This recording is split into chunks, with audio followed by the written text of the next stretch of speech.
दोस्तों स्वागत है आपका हमारे YouTube channel arts accounting services में। आज की वीडियो में हम जीएसटी के section 90 liability of partners of firm to pay tax के बारे में बात करेंगे। तो सबसे पहले देख लेते हैं हमारे सेक्शन के अंदर क्या है।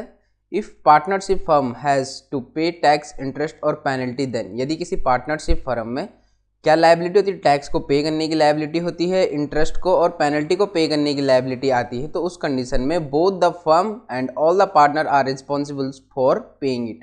तो यहाँ पे कहा गया है बोथ द फर्म, यानी कि एक तो फर्म और जितने भी पार्टनर हैं वह सारे बराबर रिस्पॉन्सिबल होते हैं उसको पे करने के लिए। जो उनके ऊपर टैक्स ड्यू होता है, इंटरेस्ट और पेनल्टी जो भी होता है, वह सब मिलकर इसको पे करने के लायबल होते हैं। The responsibility is joint and several which means, तो ये जो रिस्पॉन्सिबिलिटी होती है ये सबको बराबर होती है और किसी एक के ऊपर भी आ सकती है, जिसका मतलब ये होता है कि the tax department can recover the full amount from the firm. जो टैक्स डिपार्टमेंट है यानी कि हमारे जीएसटी डिपार्टमेंट है,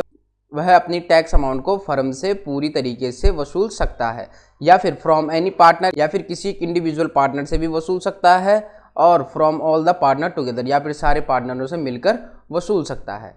even if the partners have a private agreement saying something different, the law will still hold और partner responsible. तो देखिए, यदि कंपनी ने पहले से ही कोई एक बॉन्ड साइन किया है, कोई एग्रीमेंट साइन किया है जिसमें वह इस सब के पूरे खिलाफ होते हैं, यानी कि उसमें कुछ और ही लिखा होता है, तो फिर भी उनके ऊपर यह एप्लीकेबल होता है कि जीएसटी डिपार्टमेंट उन सब से या फिर किसी एक व्यक्ति से अपना टैक्स वसूल कर सकती है।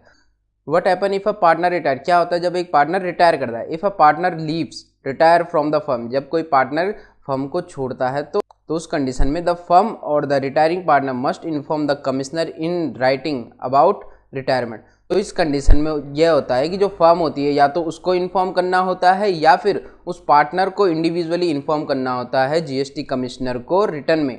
कि मैं रिटायरमेंट ले रहा हूँ। The retirement partner is still responsible for, जो रिटायर्ड पार्टनर है, जो रिटायरमेंट ले चुका है, वह स्टिल रिस्पॉन्सिबल होता है किस चीज़ के लिए, फॉर ऑल टैक्सेस, इंटरेस्ट और पेनल्टी, सारे टैक्स, इंटरेस्ट और penalty that related to the period up to the date of retirement, जो कि उसके रिटायरमेंट की डेट से पहले तक रिलेटेड होते हैं। मान लीजिए कि आपने 1 जून को रिटायरमेंट लिया है और 1 जून 2026 को आपने रिटायरमेंट लिया है और कंपनी के ऊपर कोई टैक्स की लायबिलिटी निकल के आ जाती है जनवरी 2025 की, तो उस कंडीशन में उस टाइम पे वह पार्टनर थे तो इसलिए वह भी रिस्पॉन्सिबल रहेंगे उस टैक्स ड्यू को लेके। Even if the exact amount is calculated, चाहे उनकी एग्जैक्ट अमाउंट कैलकुलेट क्यों ना की गई हो।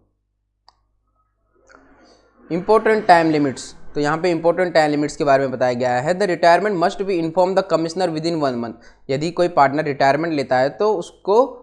कमिश्नर को जाके 1 महीने के अंदर अंदर इन्फॉर्म करना होता है। If this notice is not given with in 1 month, यदि यह नोटिस 1 महीने के अंदर नहीं दिया जाता है, the retiring partner will continue to be legal responsible, जो रिटायर्ड पार्टनर है वह लीगली रिस्पॉन्सिबल रहेगा कंपनी के टैक्स ड्यू को लेके। मान लीजिए कि उन्होंने रिटायरमेंट तो कंपनी से ले लिया है लेकिन उन्होंने जीएसटी डिपार्टमेंट को कोई भी इन्फॉर्मेशन नहीं दी है, तो उस कंडीशन में क्या होता है कि जीएसटी डिपार्टमेंट उस पार्टनर को लीगली पार्टनर मानती है until the date the commissioner actually leave the notice, और वह लीगली तब तक उस फर्म के पार्टनर माने जाएंगे जब तक कमिश्नर उनको नोटिस नहीं दे देता है। So basically if you retired but don't inform the department in time, यदि आप रिटायरमेंट ले लेते हैं लेकिन डिपार्टमेंट को टाइम से इन्फॉर्म नहीं करते हैं, you can still be held liable for the further due until proper notice is given. तो आप फर्दर टैक्स ड्यू के लिए लायबल होंगे पे करने के लिए जब तक कि आप प्रॉपर नोटिस नहीं दे देते हैं जीएसटी ऑफिसर्स को। इसका सिंपल एग्जाम्पल है, एक फर्म है जिसके 3 पार्टनर है ए, बी एंड सी,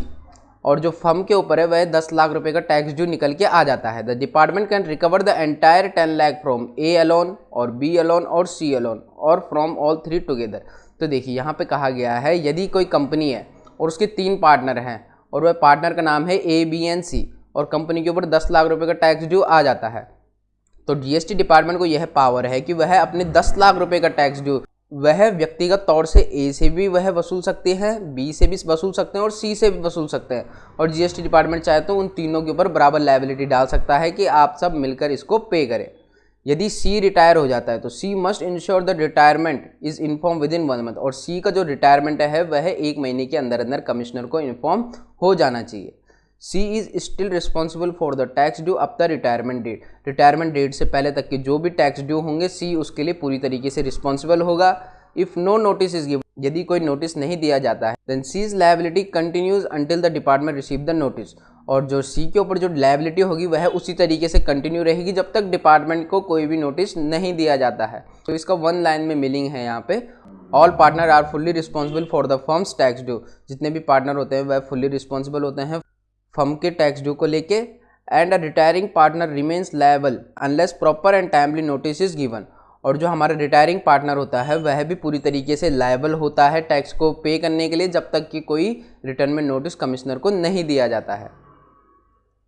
तो दोस्तों आज की वीडियो में बस इतना ही।